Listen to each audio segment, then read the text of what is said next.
너 같은 게 감히 여기 왔어? 가난한 주제에 어디서 구린 냄새를 풍기는 거야? 송년회장에 울려 퍼진 차갑고 날카로운 목소리. 그 말이 끝나기 무섭게 차가운 생수가 유아의 머리 위로 쏟아졌습니다. 키득거리는 웃음소리가 홀을 가득 채웠어요. 전문대 나온 주제에 감히 우리랑 어깨를 나란히 해? 재벌 사모님의 조롱이 끝나지 않았어요.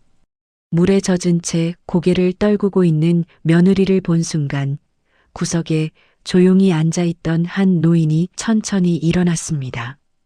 그날 밤 그가 꺼낸 단 한 통의 전화. 그 전화 한 통이 모든 것을 뒤집어 놓을 줄 누가 알았을까요? 그의 정체는 과연 무엇이었을까요? 시청 전에 구독과 좋아요 꼭 부탁드립니다. 영상 제작에 큰 힘이 됩니다. 집으로 가는 지하철 안에서 유아의 핸드폰이 울렸어요. 여보세요. 유아가 전화를 받았죠. 유아야, 잘 지냈어? 상대방이 밝은 목소리로 물었습니다. 누구세요? 유아가 잠시 망설이며 물었어요. 에이, 설마 목소리도 잊은 거야? 혜린이야. 강혜린. 혜린이 나 휴대폰 한번 잃어버린 적이 있어서 번호가 다 날아갔어. 유아가 조심스럽게 말했죠. 그래서 연락이 안 됐구나. 유아야, 다음 주에 송년회 하는데 너도 와. 혜린이 들뜬 목소리로 말했습니다. 내가 가도 괜찮을까? 유아가 머뭇거리며 물었어요. 무슨 소리야? 너 전학 가기 전엔 매년 왔잖아. 다들 너 기억해. 근데 난 이제 부모님이. 유아의 목소리가 점점 작아졌죠. 아, 미안하다. 그래도 혼자라도 꼭 와. 얼굴이라도 보자.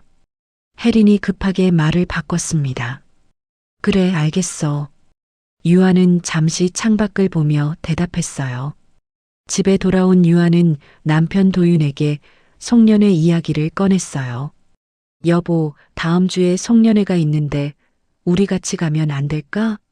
유아가 도윤의 팔을 붙잡으며 말했습니다. 미안해. 바로 전날 상하이 출장이야. 일정이 늦어질 수도 있어서 못 갈 것 같아.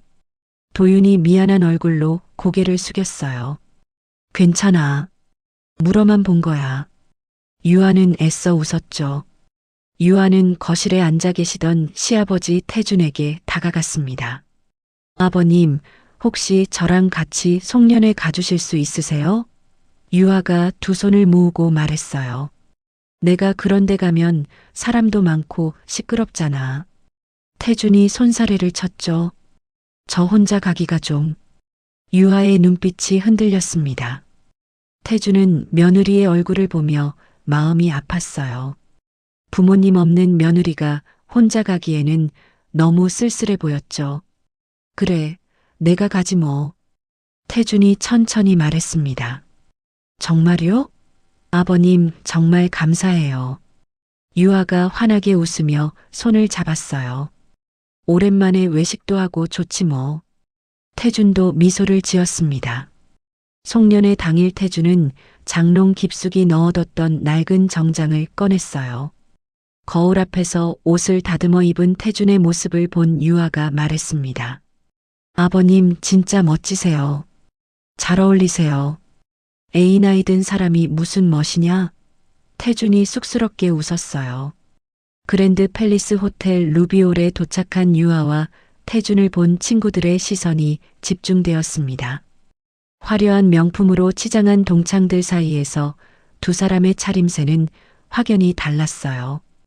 혜린이 두 사람을 위아래로 훑어보며 입꼬리를 올렸죠. 어머, 유아야, 설마 저분 운전기사님이야? 혜린이 일부러 크게 말했습니다. 좌중에서 웃음소리가 터져나왔어요. 아니야, 우리 시아버님이셔.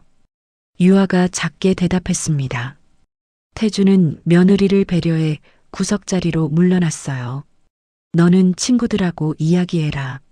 나는 여기 앉아 있으면 된다. 태준이 유아의 어깨를 가볍게 두드렸습니다. 친구들이 유아 주변으로 모여들었어요. 와, 진짜 유아 맞아? 너네 집 엄청 잘 살았잖아. 한 친구가 말했습니다. 부모님 돌아가시고 고모가 회사 가져가서 완전 빈털털이 됐다며. 다른 친구가 수군거렸어요. 그럼 지금은 뭐하고 사는 거야? 또 다른 친구가 물었죠. 유아는 친구들의 수군거림에 가슴이 아팠습니다. 예전에는 그렇게 자신에게 잘해주던 친구들이었는데 이제는 완전히 달라져 있었어요. 유아야, 지금 뭐해? 혜린이 웃으며 물었습니다. 시청에서 일해. 유아가 조심스럽게 말했어요. 시청? 몇 급인데? 혜린이 눈을 반짝이며 물었죠. 환경가야. 유아가 고개를 숙였습니다. 피아노 치던 애가 환경과 공무원? 혜린이 크게 웃었어요. 설마 대학도 못 나온 거야? 한 친구가 끼어들었습니다. 응, 전문대야. 유아가 거의 들리지 않게 말했어요. 전문대래, 얘들아. 유아 전문대래. 혜린이 일부러 크게 외쳤습니다. 테이블 여기저기서 웃음이 터졌어요.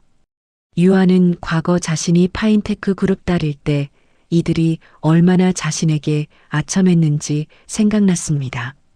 하지만 지금은 180도 달라진 모습이었죠. 그럼 같이 온 할아버지는 뭐 하시는 분이야? 한 친구가 태준을 가리켰어요. 은퇴하신 사업가셔. 유아가 대답했습니다. 와, 딱 수준 맞네. 혜린이 코웃음을 쳤어요. 혜린은 지갑에서 10,000원짜리 지폐 몇 장을 꺼내며 유아에게 말했습니다. 유아야, 이 돈 줄 테니까 노래 한 곡 불러봐. 혜린아, 이건 너무 심하잖아. 우리 어릴 때 친구였잖아. 유아가 떨리는 목소리로 말했어요.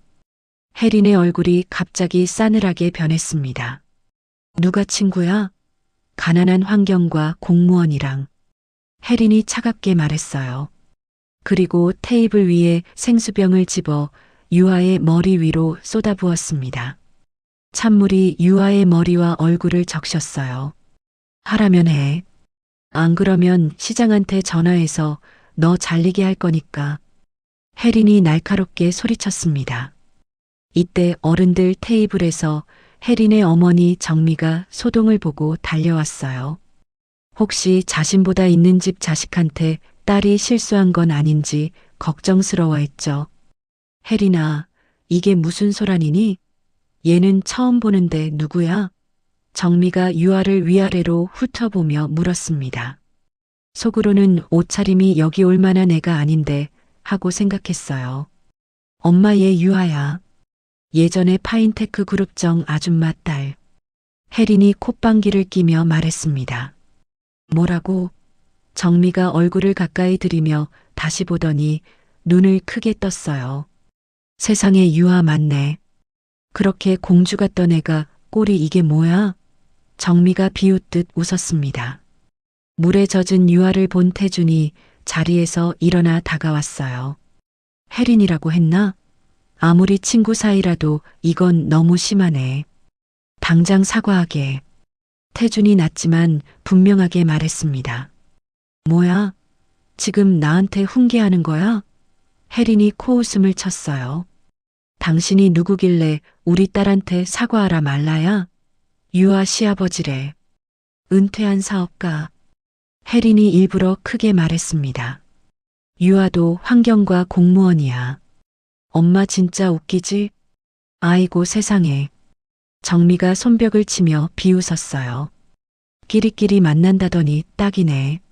사업가 나부랭이가 어디서 감히 우리 딸한테 명령이야? 정미가 목소리를 높였습니다. 아줌마. 유아가 떨리는 목소리로 소리쳤어요. 저 무시하는 건 참아도 시아버님 무시하는 건 못 참아요. 말 좀 가려서 하세요. 정미는 테이블 위에 있던 생수병을 거칠게 집어들었습니다. 분노로 가득 찬 정미의 눈빛이 번뜩였어요. 그리고는 유아의 머리 위로 물을 콸콸 쏟아부었습니다. 물이 유아의 얼굴과 아끼던 원피스를 적시며 바닥으로 떨어졌어요. 이를 지켜보던 동창들이 키득거리며 웃음을 터뜨렸습니다. 야, 유아 샤워 제대로 했네. 한 친구가 손뼉을 쳤어요. 공짜 세수하고도 이런 옷 입을 수 있다니 대단하다.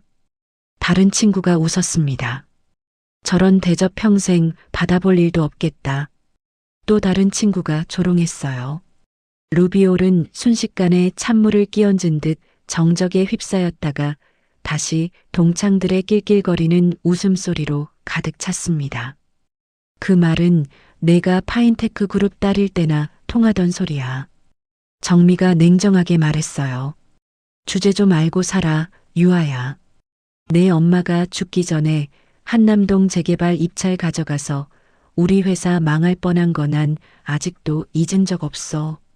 정미가 고인에 대한 말도 서슴지 않았습니다. 내 며느리한테 무슨 짓을 한 겁니까? 태준이 차갑게 물었어요. 냄새나니까 내 앞에서 썩 가세요. 정미가 얼굴을 찌푸리며 쏘아붙였습니다. 이때 루비올 문이 열리며 뒤늦게 도착한 남편 도윤이 유아를 보고 깜짝 놀라 달려왔어요. 유아야, 이게 무슨 일이야? 왜 이렇게 됐어? 도윤이 놀라 소리쳤습니다. 여보. 유아가 도윤의 품에 안기며 울음을 터뜨렸어요. 아버지, 같이 오셨다면서요? 그런데 유아가 왜 이 꼴이에요? 도윤이 태준을 향해 물었습니다. 유아 남편이구나. 정미가 비아냥거리며 말했어요. 내가 말해줄게. 내 아내가 분수 모르고 나대길래 교육 좀 시켰어. 마침 잘 왔네. 당장 데리고 나가. 여긴 하층민이 낄 자리가 아니야. 혜린이 도윤의 목에 걸린 사원증을 유심히 보더니 다가왔습니다. 엄마, 유아 남편 우리 회사 과장이야. 혜린이 웃으며 말했어요. 어머, 우리 회사 과장? 정미가 고개를 끄덕였습니다. 유아야, 남편도 공무원 준비하면 딱이겠다. 박도윤 과장. 정미가 차갑게 말했습니다. 내일부터 회사 나오지 마세요. 네, 사모님, 이건 너무. 도윤이 말을 잇지 못했어요. 개인 감정은 없어. 정미가 손을 저었습니다. 이혼하면 복직시켜줄게. 엄마 최고다. 혜린이 박수를 치며 웃었어요. 도윤 씨 미안해. 나 때문에. 유아가 고개를 숙였습니다. 아버지 왜 아무 말도 안 하세요? 도윤이 울분을 터뜨렸어요. 아직도 청렴한 사업가 타령만 하실 거예요? 도윤아. 태준이 입을 열려 했습니다. 그때 어머니 그렇게 당하게 두시더니 이번엔 며느리까지 외면하실 거예요? 도윤이 울먹였어요. 태준의 얼굴이 창백해졌습니다. 15년 전 자신이 일만 하다가 아내를 위험에 빠뜨렸던 일이 떠올랐어요. 태준은 옆 테이블에 누군가 마시던 위스키를 벌컥 들이키고 손으로 테이블에 탁 놓았습니다. 뭔가 굳게 결심한 듯한 표정이었어요. 태준이 천천히 걸어 나와 정미의 앞을 막아섰습니다. 지금 이 자리에서 무릎 꿇고 사과하면 법적인 일은 여기서 끝내겠습니다. 태준이 낮고 서늘하게 말했어요. 정미와 혜리는 태준의 낡은 양복을 보며 웃음을 터뜨렸습니다. 노인네가 헛소리하네. 정미가 코웃음을 쳤어요. 지배인 사람들 좀 끌어내요. 혜린이 소리쳤습니다. 태준은 품에서 휴대전화를 꺼내 조용히 번호를 눌렀어요. 금융위원회에 있는 후배 부위원장이었죠. 김 부위원장 나야. 잠시 침묵이 흘렀습니다. 지금 그랜드 팰리스 호텔 루비올이다. 여기서 며느리가 공개적으로 모욕을 당했고 폭행까지 당했어. 가온산업 관련해서도 문제가 있다. 부정대출 조사 가능하겠나? 태준의 목소리는 낮았지만 단호했습니다. 전화를 받는 모습을 본 정미가 코웃음을 쳤어요. 어머, 김 부위원장. 정미가 비아냥거리며 말했습니다. 노인네가 부위원장 하나 아는 게 그렇게 대단해요? 아직도 세상이 옛날인 줄 아시나 보네. 정미는 바로 다른 번호를 눌렀습니다. 이번엔 더 익숙한 이름이었어요. 위원장님 저예요. 정미가 한숨을 섞어 말했습니다. 지금 루비올에서 어떤 노인이 난동을 부리고 있어요. 부정대출이니 조사니 헛소리를 하길래요. 이런 일까지 보고를 드려야 하나 싶어서요. 잠시 후 태준의 휴대전화가 짧게 울렸습니다. 문자 한 통이 도착했어요. 회장님 죄송합니다. 위원장님 쪽에서 강하게 반대하십니다. 제 힘으로 지금은 움직이기 어렵겠습니다. 문자를 읽는 순간 태준의 얼굴에서 혈기가 사라졌어요. 주제 모르는 것들은 매를 맞아야 정신 차려. 정미가 수표를 꺼내 유아의 얼굴에 던졌습니다. 세탁비나 쓰고 꺼져. 수표가 바닥에 흩어졌어요. 혜리는 유아의 귀에 바짝 붙여 속삭였습니다. 내일 남편 회사랑 내가 다니는 시청 기대해. 이건 시작이야. 유아의 몸이 떨렸습니다. 태주는 바닥에 떨어진 수표를 구두로 짓밟았어요. 그리고 유아와 도윤을 데리고 호텔을 나섰습니다. 하지만 태준의 눈빛은 이미 달라져 있었어요. 호텔 로비 밖으로 나온 세 사람을 뒤로하고 화려한 조명 아래는 정미와 혜린의 만족스러운 대화 소리가 들려왔습니다. 완벽했어. 이제 쟤네 찍소리도 못할 거야. 정미가 웃었어요. 택시 안에서 유아는 조용히 울었습니다. 도윤은 이를 악물고 고개를 숙였어요. 태주는 창밖을 바라보며 과거를 떠올렸습니다. 집으로 돌아가는 길 세 사람은 각자의 지옥 속에 있었어요. 그리고 아무도 몰랐죠. 이날 밤이 그들의 인생을 완전히 바꿔놓을 거라는 걸. 집으로 돌아온 세 사람의 발걸음은 무거웠습니다. 유아는 여전히 물냄새가 진동하는 원피스를 입고 있었어요. 도윤은 주먹을 꽉 쥔 채 침묵을 지켰습니다. 태주는 현관문을 열며 깊은 한숨을 내쉬었어요. 유아야 먼저 씻고 와라. 태준이 며느리를 걱정스럽게 바라보며 말했습니다.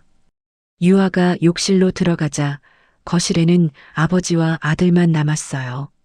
도윤이 소파에 털썩 앉으며 고개를 떨궜습니다. 아버지 이대로 당하고만 있을 건가요? 도윤이 분통을 터뜨렸어요. 유아가 저렇게 당하는데 저는 아무것도 할 수 없고. 유아야 좀 진정됐니? 태준이 조심스럽게 말을 꺼냈습니다. 유아는 고개를 푹 숙인 채 손을 꼭 쥐었어요. 죄송해요, 아버님. 저 때문에 좋은 날 모시고 가서 이런 꼴을 당하게 해서요. 태준은 천천히 고개를 저었습니다. 아니다. 그건 내 잘못이 아니야. 내가 왜 사과를 하느냐? 잠시 말이 끊겼습니다. 태준은 무언가를 생각하듯 유아를 가만히 바라보다가 다시 입을 열었어요. 그런데 유아야. 네. 유아가 조심스럽게 대답했습니다. 아까 그 호텔에서 말이다. 그리고 그 아이가 내뱉던 말들. 내가 늙어서 귀가 어둡다지만 그냥 흘려듣기엔 좀 이상하더구나. 태준의 목소리가 낮아졌어요. 사람들이 다 너를 아는 눈치였고 그 호텔도 내가 처음 와본 것 같지는 않았어. 유아는 잠시 숨을 고르듯 고개를 숙였습니다. 그리고 조용히 입을 열었어요. 저요, 아버님 예전에는 청담동 타워 팰리스에 살았어요. 오늘 만난 애들 다 같은 반이었어요. 초등학교, 중학교, 고등학교까지 같이 나온 애들도 많고요. 유아의 목소리가 조금씩 떨렸습니다. 그래서 더 그랬던 거예요. 서로 다 알던 사이였으니까요. 잠시 침묵이 흘렀어요. 태주는 아무 말도 하지 않았습니다. 그제야 유아가 다시 입을 열었어요. 사실은요, 아버님. 유아의 목소리가 떨렸습니다. 오늘 갔던 그 그랜드 팰리스 호텔 원래는 저희 아버지 거였어요. 태준의 눈이 커졌습니다. 뭐라고? 그랜드 팰리스 호텔이 내 아버지 거였다고? 유아는 천천히 고개를 끄덕였어요. 네. 제가 고등학교 2학년 때요. 부모님이 두 분 다 교통사고로 돌아가셨어요. 유아의 손이 떨렸습니다. 다들 사고라고 했지만 장례식이 끝나기도 전에 고모가 이사회를 열었어요. 그리고 파인테크 그룹을 통째로 가져갔죠. 태주는 말문을 잃은 채 유아를 바라봤어요. 세상에 그런 일이. 유아는 씁쓸하게 웃었습니다. 그땐 제가 너무 어렸어요. 아무것도 모르고 고모가 내미는 서류에 도장만 찍었어요. 그리고 하루아침에 빈털터리가 됐죠. 잠시 숨을 고른 유아가 말을 이었어요. 혜린이는 그때 제일 친했던 친구였어요. 제가 가진 게 많을 땐 세상 착한 친구처럼 굴었죠. 유아의 눈가가 붉어졌습니다. 그런데 제가 망하고 고시원에 가게 되니까 제일 먼저 저를 피하더라고요.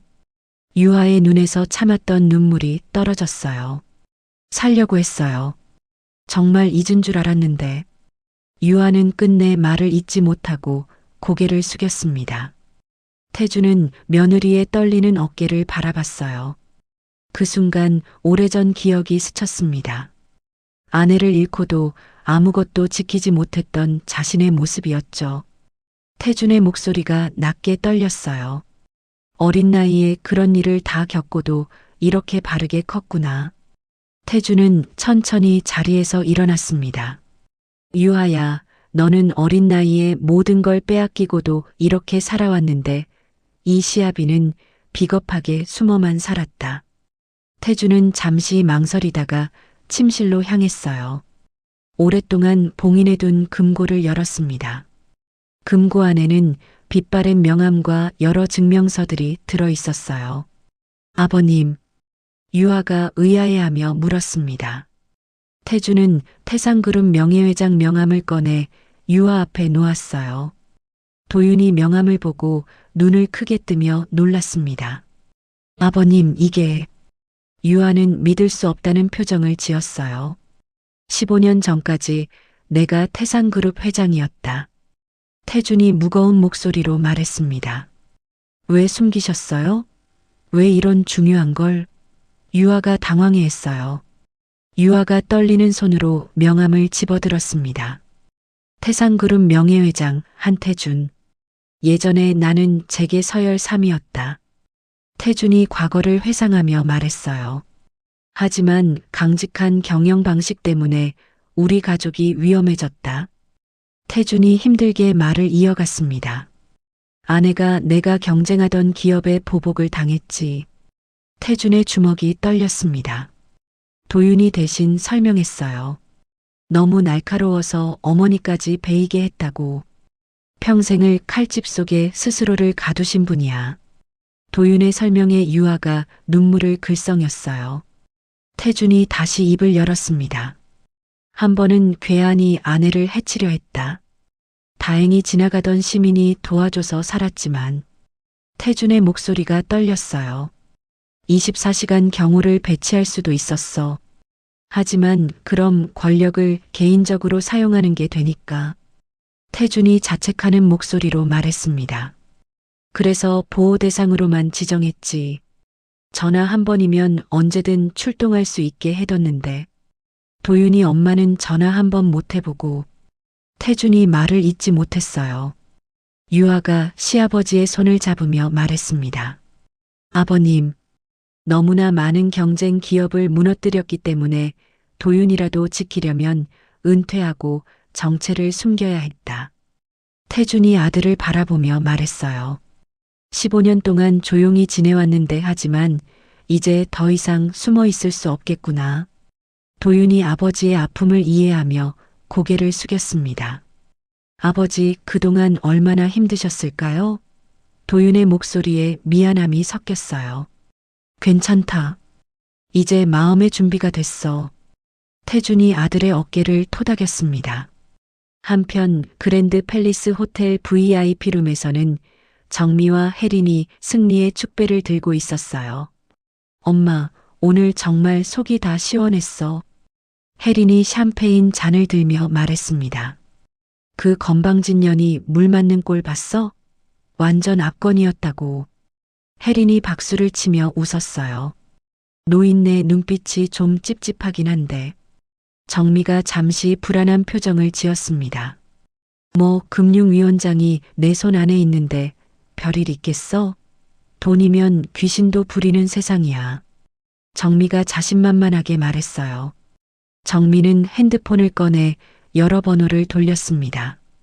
위원장님, 정미예요. 오늘 수고하셨어요.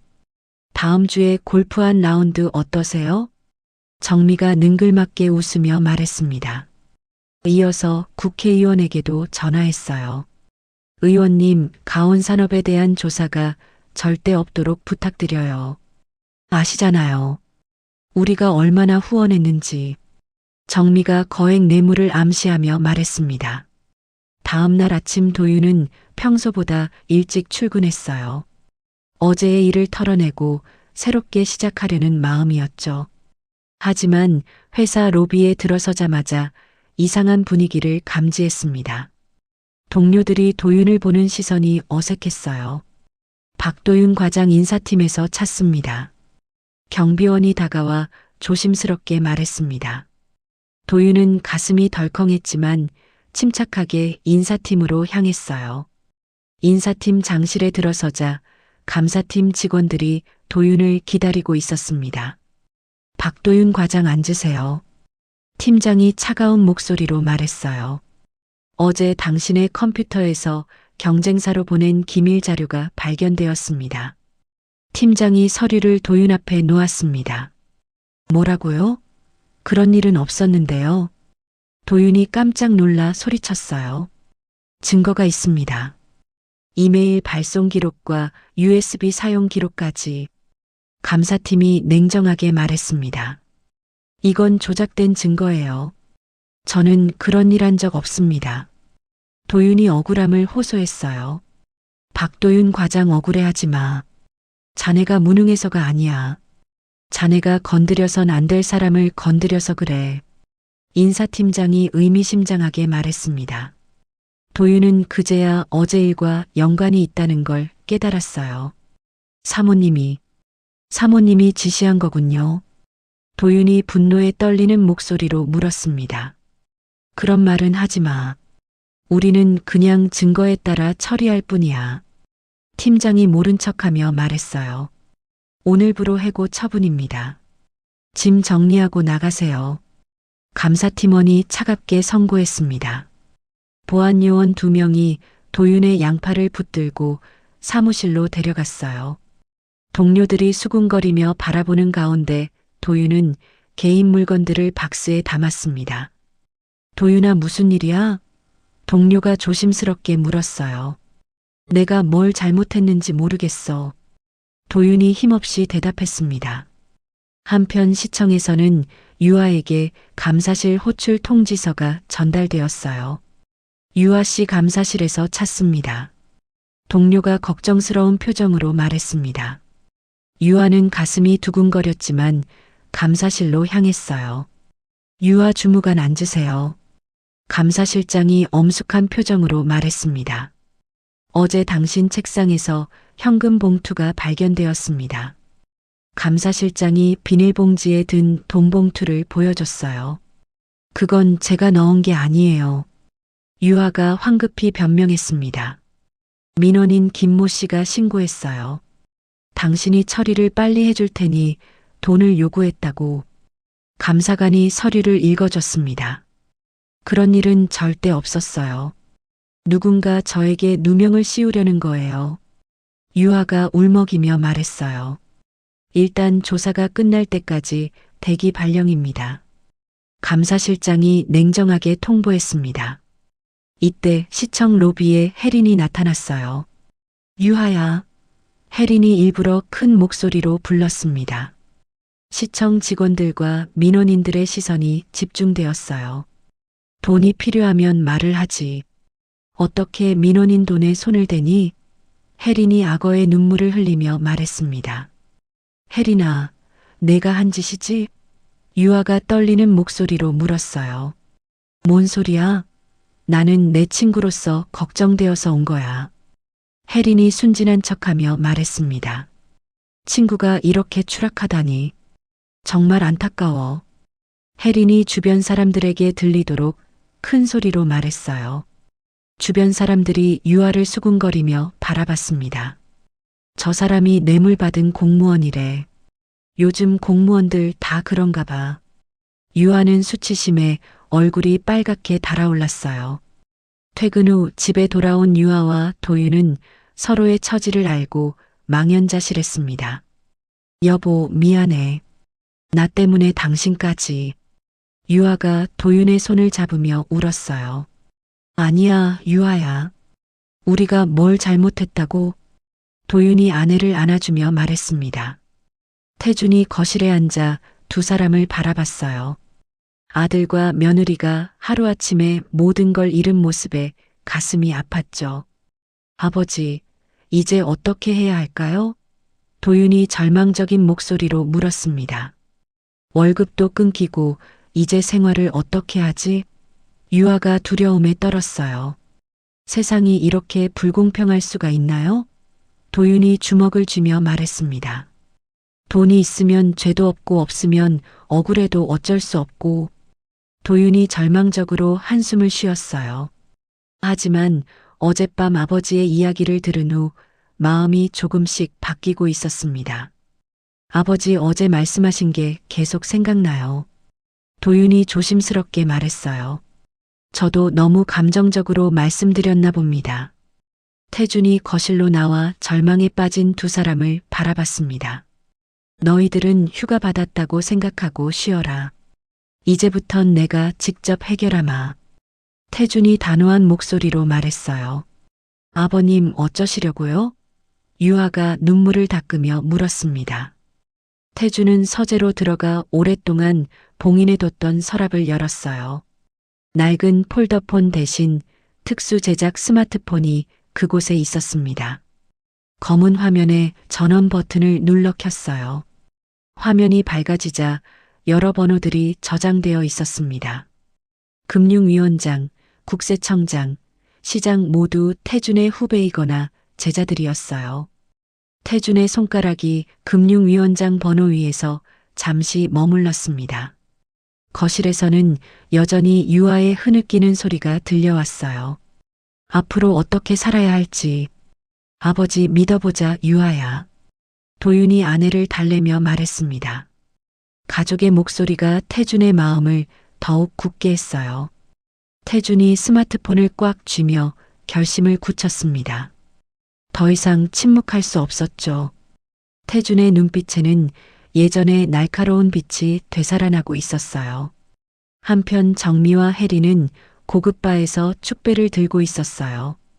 엄마 완벽하지 않아? 하루 만에 다 정리됐어. 혜린이 샴페인을 마시며 웃었습니다. 이제 저 가족들은 완전히 끝났어. 다신 우리 앞에서 까불지 못할 거야. 정미가 만족스러워하며 말했어요. 하지만 이들은 몰랐습니다. 자신들이 깨운 것이 얼마나 무서운 존재인지를요. 폭풍이 몰아치기 직전의 고요함이었습니다. 그날 밤 늦게 태준은 서재에서 스마트폰을 켜고 첫 번째 번호를 눌렀어요. 신호음이 몇 번 울리자 상대방이 전화를 받았습니다. 여보세요. 금융위원장의 목소리가 들려왔어요. 나다 한태준이야. 태준이 차분하게 말했습니다. 회장님? 아니 이게 얼마만입니까? 정말 한태준 회장님 맞으십니까? 위원장이 놀란 목소리로 대답했어요.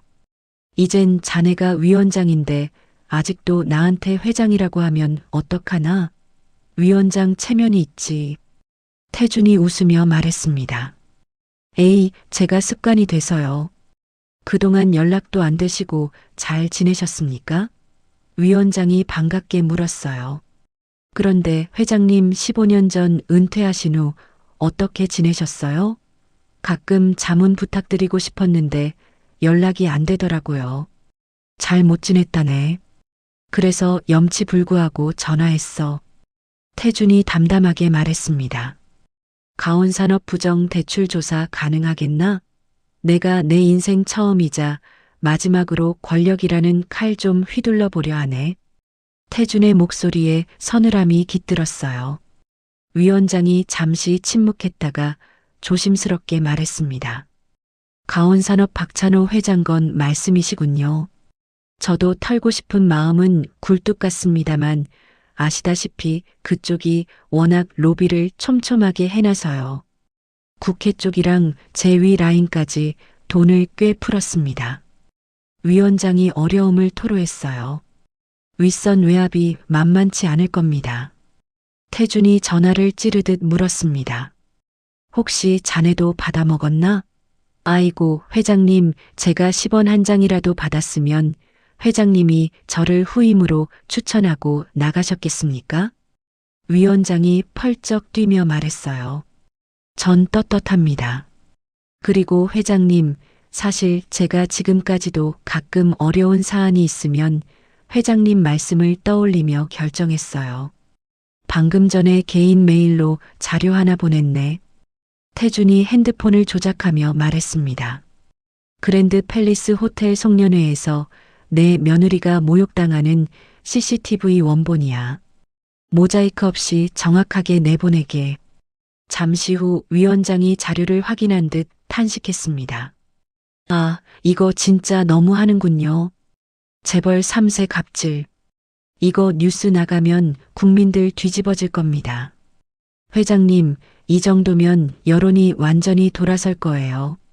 그래. 국회놈들도 여론이 들끓으면 뜨거워서 가온산업 손절할 수밖에 없어. 태준이 계획을 설명했습니다. 내가 이 자료로 물고를 터줄 테니 그 뒤에 밀고 들어가서 박살내는 건 현직인 자네 몫이야. 대충 어떤 이야기인지 알겠습니다.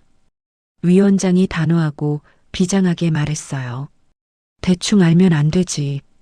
태준의 목소리가 차가워졌습니다. 오늘 내 아들놈은 가온산업에서 부당해고 당했고 며느리는 시청에서 조작된 뇌물 혐의로 쫓겨났네. 먼지 하나, 티끌 하나까지 탈탈 털어. 가온산업 진짜 미쳤군요. 회장님 가족을 건드려요. 위원장이 분노 서린 목소리로 말했습니다. 여론 불붙는 즉시 제가 직접 금감원 특별감사팀 이끌고 압수수색 들어가겠습니다. 김 국장한테는 내가 연락 따로 해둘 테니. 태준이 구체적으로 지시했어요. 가온산업 비리가 한두 개가 아닐 텐데 회사 공중분해됩니다. 회장님 괜찮겠습니까? 위원장이 확인했습니다. 없는 죄를 만들진 않지. 태준이 단호하게 말했어요. 준비하겠습니다. 전화를 끊은 태준은 숨을 고를 새도 없이 바로 다음 번호를 눌렀습니다. 이번엔 시장이었어요. 어나다. 한태준이야. 아이고 형님 웬일이십니까? 시장이 반갑게 대답했습니다. 정계 진출은 절대 안 하신다더니 마음이 바뀌셨습니까? 사실 형님이 은퇴하신 후에도 가끔 시정 자문을 구하고 싶었는데 연락이 안 되셔서 아쉬웠어요. 그런 거 아니고 최 시장 잔에 관할 시청 감사실장이 지금 누구지? 태준이 본론을 꺼냈습니다. 시청 감사실장이요? 이철민 실장입니다만 왜 그러십니까? 시장이 궁금해했어요. 그 친구 관리 좀 똑바로 해야겠어. 태준이 차분하게 말했습니다. 멀쩡한 공무원한테 뇌물 누명 씌워서 징계 때리고 말이야. 내 며느리 일이라서가 아니라 자네 시정 운영에 똥물 튀일까봐 미리 알려주는 거야. 내 형님, 며느님이 시청 공무원입니까? 시장이 당황했어요. 아니, 어떤 미친놈이 감히 형님. 제가 지금 당장 감사실 투입하겠습니다. 그래, 부탁하네. 태준이 만족스러워하며 전화를 끊었습니다. 이어서 태준은 또 다른 번호를 눌렀어요. 나야, 김 국장. 잠시 침묵이 흘렀습니다. 상대가 먼저 입을 열었어요. 회장님, 저번 일은 정말 죄송합니다. 금융위 쪽에서 강하게 눌러서 저로서는 더는 막을 수가 없었습니다. 내 잘못 아니다. 태준은 짧게 대답했습니다. 내일부터 가온산업 관련 특별감사에 들어가게 될 거야. 태준이 직접적으로 말했어요. 오랜만에 발휘할 때가 온 것 같은데요. 말씀하시면 언제든지 준비되어 있습니다. 김 국장이 열정적으로 대답했습니다. 박찬호 회장부터 시작해서 온 가족 임원진까지 싹 털어. 태준이 구체적으로 지시했어요. 부정대출, 정치권 로비, 탈세 모두 찾아내라. 명령받겠습니다. 김 국장이 각오를 다졌습니다. 마지막으로 태준은 대한상공회의소 회장에게 전화를 걸었어요. 형님, 정말 오랜만입니다. 회장이 반가운 목소리로 대답했습니다.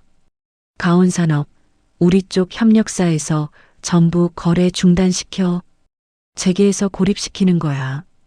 태준이 단도직입적으로 말했어요.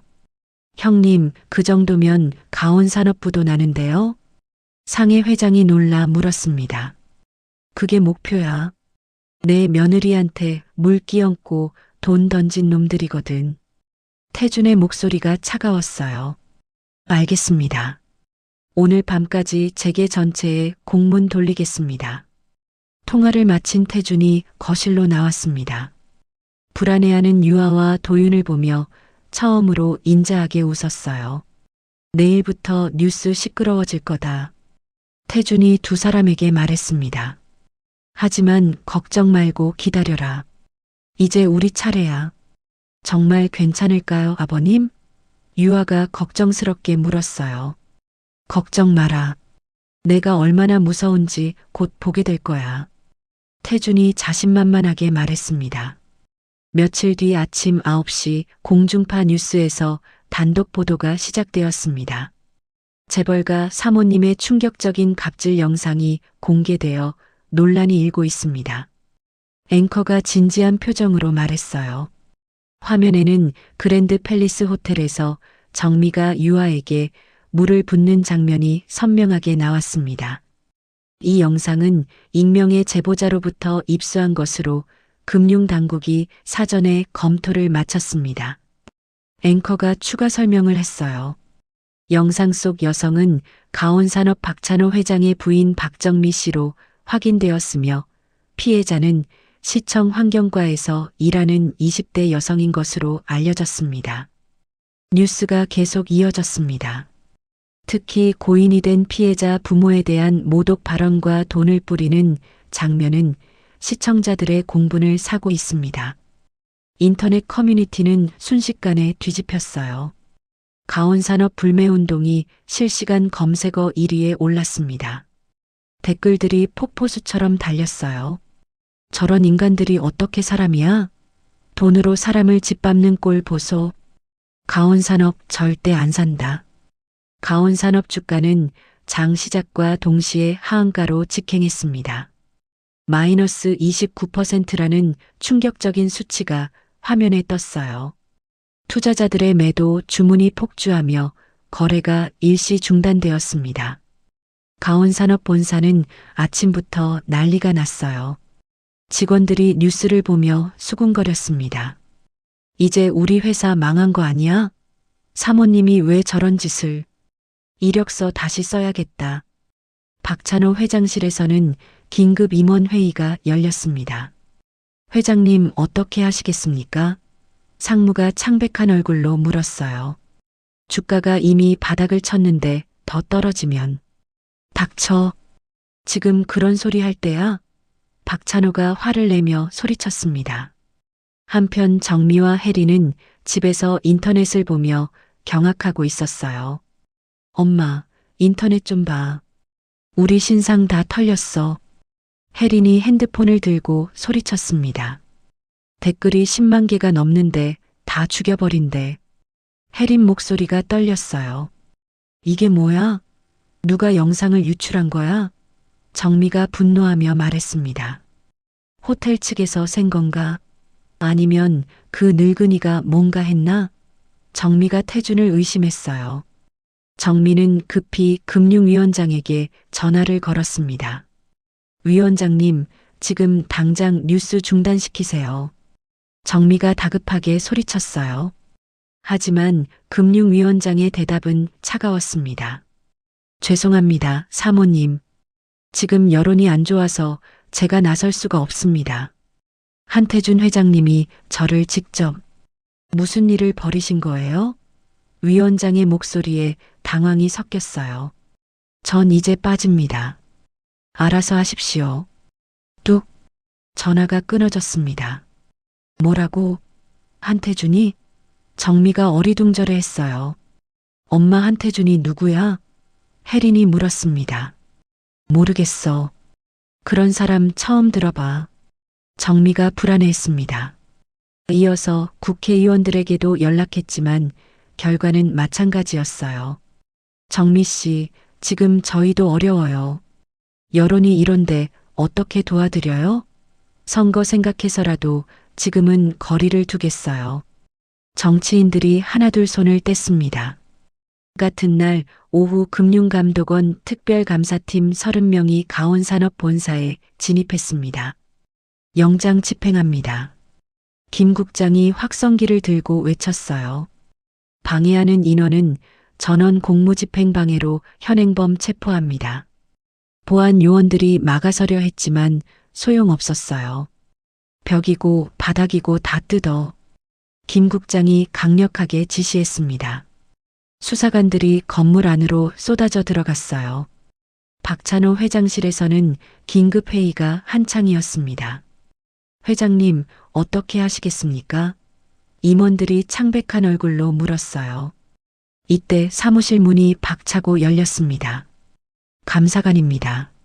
모두 손들고 벽에 기대세요. 박찬호는 믿을 수 없다는 표정이었어요. 이게 무슨 영장이 있습니까? 여기 있습니다.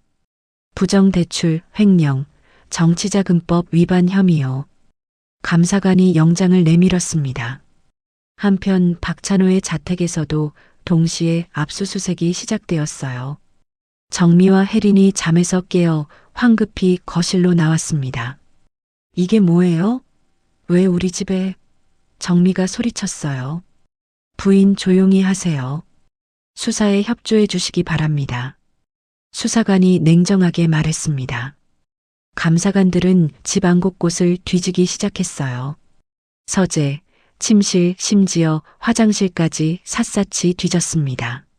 엄마, 이거 진짜야? 꿈이야? 혜린이 떨리는 목소리로 물었어요.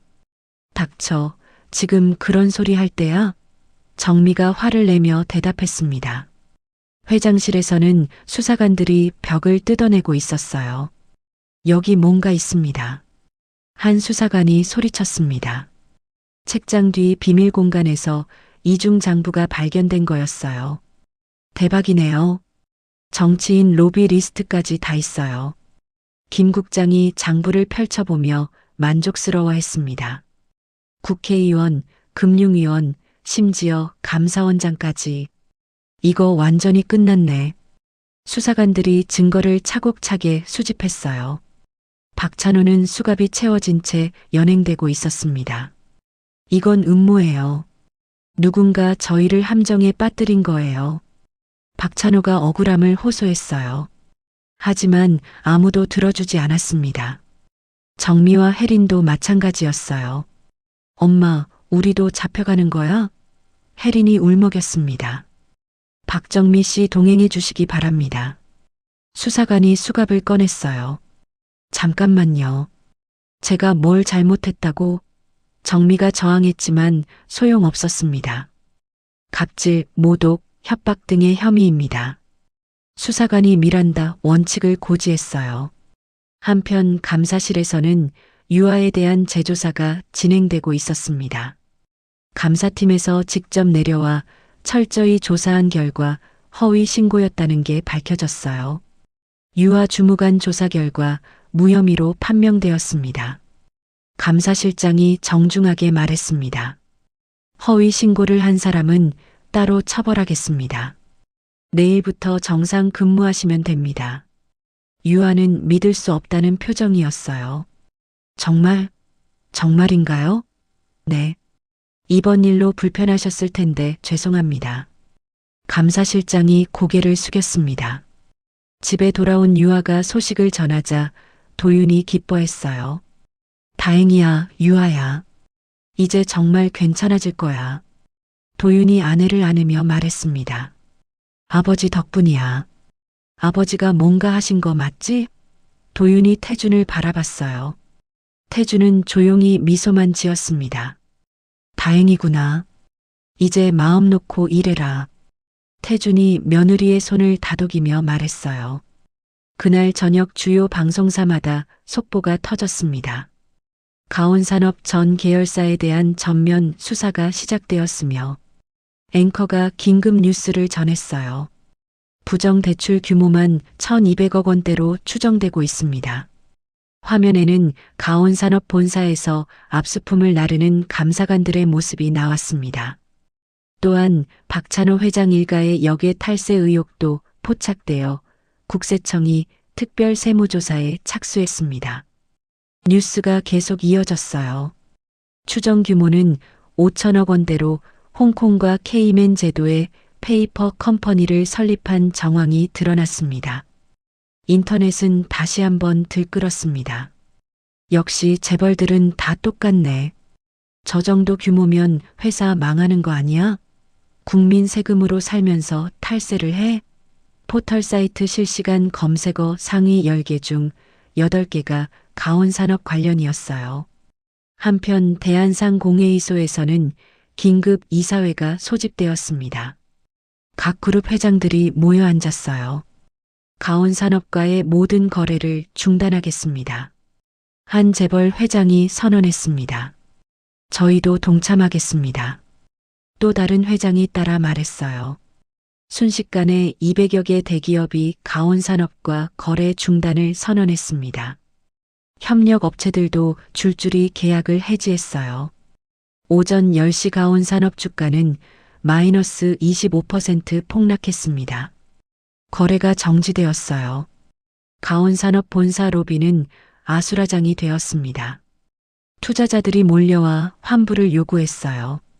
직원들은 이력서를 쓰기 시작했습니다. 이제 이 회사 끝났어. 월급이라도 받을 수 있을까? 한때 승승장구하던 대기업이 하루 만에 무너지고 있었어요. 검찰청으로 향하는 차 안에서 정민은 절망에 빠졌습니다. 이게 다 그 늙은이 때문이야. 엄마, 그 할아버지가 뭔데 이런 일이 생기는 거야? 혜린이 불안해했어요.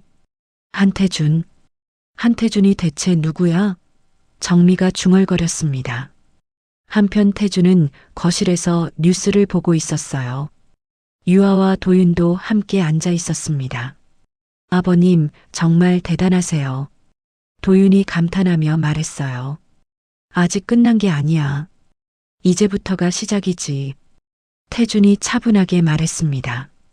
이때 태준의 핸드폰이 울렸어요. 금융위원장에서 걸려온 전화였습니다. 회장님, 여론이 완전히 돌았습니다. 이제 본격적으로 움직여도 될 것 같은데요? 위원장이 보고했어요. 영상 공개 후 며칠 사이 국민들 반응이 폭발적이고 정치권에서도 가온산업과 거리두기 시작했습니다. 그래, 수고했다. 이제 본격적으로 시작하자. 태준이 단호하게 말했어요. 내일 아침 일찍 전면 조사 확대하겠습니다. 김 국장 팀도 준비 완료했고요. 위원장이 확신에 찬 목소리로 말했습니다. 좋다. 깨끗하게 정리해라. 태준이 전화를 끊었어요. 태준은 거실로 나가 유아와 도윤을 바라봤습니다. 너희들 내일 구경하고 싶으면 따라와도 된다. 태준이 의미심장하게 말했어요. 구경이요? 뭘 구경해요, 아버님? 유아가 궁금해했습니다. 청소하러 간다. 태준이 옷매무새를 다듬으며 말했어요. 유아와 도윤은 무슨 뜻인지 몰랐지만 뭔가 대단한 일이 벌어질 것 같은 예감이 들었습니다. 며칠 동안 태준이 조용히 준비한 모든 것들이 이제 실행에 옮겨질 때였어요. 한편 가온산업에서는 위기관리팀이 긴급 소집되었습니다. 언론 플레이로 뭔가 해보자. 사과문이라도 발표하고. 하지만 이미 늦었어요. 여론은 돌이킬 수 없을 정도로 악화되어 있었습니다.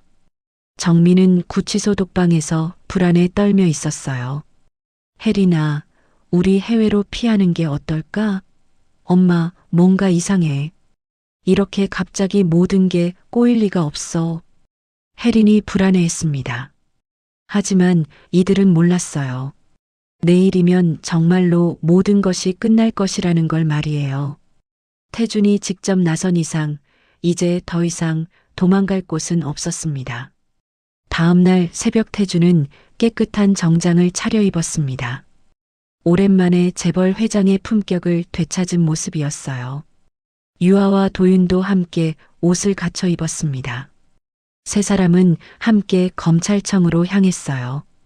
차 안에서 태준이 조용히 말했습니다. 오늘 보게 될 광경을 잘 기억해둬라. 이게 바로 정의가 실현되는 순간이니까. 검찰청에 도착한 태준을 금융위원장과 김 국장이 마중 나왔습니다. 회장님, 오랜만입니다. 두 사람이 공손히 인사했어요. 그래, 수고들 많았다. 태준이 고개를 끄덕였습니다. 이제 마지막 단계만 남았습니다. 로비에서는 마침 정미와 혜린이 조사를 받기 위해 끌려오고 있었어요. 정미는 태준을 보는 순간 모든 것을 깨달았습니다. 회장님? 정미의 다리에서 힘이 빠졌어요. 체면도 버린 채 정미는 바닥에 무릎을 꿇고 태준을 향해 기어갔습니다. 수사관들이 말렸지만 정미는 필사적이었어요. 회장님, 제가 눈깔이 삐었었습니다. 정미가 오열하며 소리쳤습니다. 한 번만 살려주세요. 저희 남편 좀 살려주세요. 정미가 태준의 다리를 붙잡으려 했어요. 태준은 잠시 걸음을 멈추고 정미를 내려다봤습니다. 금융위원장이 상황을 파악하고 수사관들에게 신호를 보냈어요. 왜 법대로 하자며? 태준이 냉정하게 말했습니다. 난 지금 가장 적법한 절차로 자네들을 대우해 주는 거네. 제발이요. 제발 한 번만. 정미가 계속 애원했지만 태준은 돌아서 버렸어요. 경호원들이 정미를 일으켜 세웠습니다. 혜린도 포승줄에 묶인 채 끌려가며 울부짖었어요. 이때 검찰청 입구로 유아와 도윤이 들어왔습니다. 아버지가 검찰청에 간다고 해서 걱정되어 따라온 것이었어요. 아버님이 어디 계실까? 유아가 주변을 둘러보며 말했습니다. 그때 로비 한쪽에서 소동이 일어나는 걸 보았어요. 혜린이 유아를 발견하고 마지막 희망이라도 잡으려는 듯 소리쳤습니다. 유아야, 친구끼리 어떻게 이럴 수 있어? 혜린이 절규하며 말했어요. 유아는 담담하게 혜린을 바라봤습니다. 친구? 내가 언제 날 친구로 생각했니? 유아가 차분하게 말했어요. 난 내 감정 쓰레기통이었지. 혜린은 더 이상 할 말이 없었어요. 과거 자신이 유아에게 했던 모든 일들이 떠올랐습니다. 유아야, 미안해. 혜린이 힘없이 중얼거렸어요. 이제 와서 미안하다고? 유아가 씁쓸하게 웃었습니다. 넌 한 번도 진심으로 사과한 적 없잖아. 혜린이 끌려가는 모습을 본 유아는 복잡한 감정이 들었어요. 한편으로는 속이 시원했지만 다른 한편으로는 허무함도 느꼈습니다. 이제 끝났네요. 유아가 도윤에게 말했어요. 그래, 이제 정말 끝이야. 도윤이 아내의 손을 잡으며 대답했습니다. 아버지 덕분이야. 정말 고마워. 태준은 로비를 가로질러 걸어가며 말했어요. 법은 만인에게 평등하다. 그게 내가 평생 믿어온 신념이야. 태준의 목소리에는 흔들림이 없었어요. 검찰청 밖으로 나온 세 사람을 기자들이 둘러쌌습니다. 한 회장님, 한 말씀 해주세요. 이번 수사의 배경이 뭔가요? 하지만 태준은 아무 말 없이 지나갔습니다. 차 안에서 유아가 물었어요. 아버님, 이제 정말 끝난 건가요? 아직 재판이 남았지. 하지만 증거가 확실하니까 결과는 뻔하다. 태준이 담담하게 대답했습니다. 그동안 참 힘드셨겠어요. 유아가 시아버지를 걱정했어요. 괜찮다. 이제 마음이 편하구나. 태준이 처음으로 편안한 미소를 지었습니다. 가온산업은 그날로 사실상 끝이 났어요. 주가는 상장 폐지 수준까지 떨어졌고 임직원들은 이력서를 준비하기 시작했습니다. 그날 밤 태준은 오랜만에 깊게 잠들었습니다. 15년 만에 처음으로 마음 편히 잠들 수 있었어요. 정의는 늦었지만 결국 실현되었습니다. 6개월 후 재판이 모두 끝났어요. 박찬호 회장은 배임과 횡령 혐의로 징역 12년을 선고받았습니다. 정민은 갑질과 모독죄로 징역 3년의 실형을 받았어요. 혜린도 허위 신고와 협박죄로 벌금형을 받았습니다. 가온산업은 완전히 해체되어 다른 기업에 인수되었어요. 한때 재계 순위권에 있던 거대 기업이 역사 속으로 사라진 것이었습니다. 임직원들은 뿔뿔이 흩어져 새로운 직장을 찾아야 했어요. 빈털터리가 된 혜리는 월세방에서 근근히 살아가고 있었습니다. 과거의 화려함은 온데간데 없었고 낡은 옷차림으로 거리를 걸었어요. 이럴 줄 알았으면. 혜린이 한숨을 쉬며 혼잣말했습니다. 생활이 어려워진 혜린은 결국 기초생활수급자 신청을 하기로 결심했어요. 시청 복지과로 향하는 발걸음이 무거웠습니다. 이제 정말 끝이구나. 혜린이 절망적인 표정으로 말했어요. 시청 1층 복지과에 들어선 혜린은 번호표를 뽑았습니다. 47번 고객님, 3번 창구로 오세요. 안내방송이 울렸어요. 혜린이 3번 창구로 향했습니다. 창구에 앉아있던 담당 공무원을 본 순간 혜린은 얼어붙었어요. 그곳에는 다름 아닌 유아가 앉아 있었습니다. 유아는 혜린을 보고도 전혀 놀라지 않았어요. 어서 오세요. 어떤 업무로 오셨나요? 유아가 업무용 목소리로 물었습니다. 혜린은 모자를 더 깊게 눌렀어요. 기초생활수급자 신청하려고요. 혜린이 작은 목소리로 말했습니다. 신분증과 관련 서류 주세요. 유아가 차분하게 말했어요. 혜린이 떨리는 손으로 서류를 건넸습니다. 유아는 서류를 꼼꼼히 검토했어요. 기초수급자 신청 서류가 미비하네요. 유아가 무표정하게 말했습니다. 재산 내역 다시 떼오세요. 유아가 서류를 돌려줬어요. 유아야, 나 차비가 없어서 그러는데. 혜린이 모자를 눌렀으며 조심스럽게 말했습니다. 그런 건 저희가 도와드릴 수 없어요. 다음에 서류 준비해서 오세요. 유아가 업무 규정대로 대답했어요. 혜린은 더 이상 할 말이 없었습니다. 과거 자신이 유아에게 했던 모든 일들이 떠올랐어요. 유아야, 정말 미안해. 혜린이 힘없이 중얼거렸습니다. 하지만 유아는 이미 다음 민원인을 부르고 있었어요. 혜린은 수치심에 고개를 떨구고 시청을 나갔습니다. 그날 저녁 집에 돌아온 유아가 오늘 있었던 일을 말했어요. 오늘 혜린이가 왔어요. 유아가 담담하게 말했습니다. 정말? 어떻게 됐다고? 도윤이 궁금해했어요. 기초수급 신청하러 왔는데 서류가 미비해서 돌려보냈어요. 유아가 설명했습니다. 태준이 고개를 끄덕였어요. 그래, 원칙대로 하는 게 맞다. 법 앞에서는 모두가 평등하니까. 태준이 유아의 어깨를 토닥이며 말했습니다. 며칠 후 태준은 유아와 도윤을 거실로 불렀어요. 테이블 위에 통장과 부동산 등기권리증을 놓았습니다. 이게 뭐예요, 아버님? 유아가 궁금해했어요. 이 돈 뇌물 아니다. 태준이 웃으며 말했습니다. 내가 평생 깨끗하게 모은 돈이야. 그러니 마음 편히 써도 된다. 태준이 통장을 유아에게 밀어줬어요. 아버님, 이건 너무. 유아가 놀라며 말했습니다. 받아라. 너희가 잘 살아야 내가 마음이 편하다. 태준이 따뜻하게 말했어요. 도윤이 눈시울을 붉히며 아버지의 손을 잡았습니다. 아버지 감사합니다. 진짜 감사합니다. 도윤이 감격해하며 말했어요. 고마워할 건 없어. 가족인데. 태준이 아들의 머리를 쓰다듬었습니다. 이제 더 넓은 집으로 이사하자.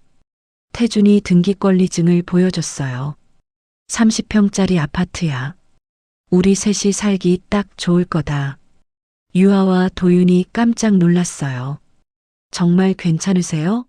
저희 때문에. 유아가 걱정했습니다. 뭔 소리야? 내가 며느리랑 아들 위해서 집 마련하는 게 뭐가 이상해? 태준이 호탕하게 웃었습니다. 그날 저녁 세 사람은 특별한 저녁 식사를 준비했어요. 태준이 직접 생선을 사서 요리했습니다. 생선살 발라놨다. 식기 전에 어서 먹자. 태준이 유아와 도윤을 식탁으로 불렀어요. 따뜻한 밥과 된장찌개, 그리고 태준이 정성스럽게 준비한 생선구이가 상에 올랐습니다. 소박하지만 정성이 가득한 식사였어요. 세 사람은 둘러앉아 함께 밥을 먹었습니다. 아버님, 정말 맛있어요. 유아가 환하게 웃으며 말했어요. 그래, 오랜만에 요리하니까 손맛이 어떨까 했는데. 태준이 기뻐했습니다. 우리 이제 진짜 가족 같네요. 도윤이 흐뭇하게 말했어요. 원래 가족이었잖아. 태준이 웃으며 대답했습니다. 식사를 마친 후 세 사람은 거실에서 차를 마셨어요. TV에서는 저녁 뉴스가 나오고 있었습니다. 가온산업 관련 수사가 모두 마무리되어 뉴스를 보던 태준이 채널을 돌렸어요. 이제 그런 건 안 봐도 돼요, 아버님. 유아가 말했습니다. 그래, 이제 평화롭게 살자. 태준이 고개를 끄덕였어요. 창밖으로는 따뜻한 석양이 비치고 있었습니다. 세 사람의 얼굴에도 평온한 미소가 번졌어요. 긴 고난의 터널을 지나 드디어 행복한 일상을 되찾은 것이었습니다. 내일부터 새 집 구경하러 다니자. 태준이 제안했어요. 네, 좋아요. 유아가 환하게 대답했습니다. 저도 기대돼요. 도윤이 덧붙였어요. 그날 밤 태준은 오랜만에 깊고 편안한 잠에 들었습니다. 15년 동안 품고 있던 분노와 아픔이 모두 사라졌어요. 이제는 정말로 마음 편히 잠들 수 있었습니다. 유아와 도윤도 마찬가지였어요. 더 이상 두려워할 일도 걱정할 일도 없었습니다. 시아버지의 따뜻한 보살핌 속에서 새로운 희망을 품을 수 있었어요. 다음 날 아침 세 사람은 함께 아침밥을 먹었습니다. 햇살이 식탁 위로 따스하게 비쳐들었어요. 평범하지만 가장 소중한 일상이 시작되었습니다. 오늘 이야기가 좋으셨다면 구독과 좋아요, 알람 설정 잊지 마시고 소중한 댓글 하나가 큰 힘이 됩니다.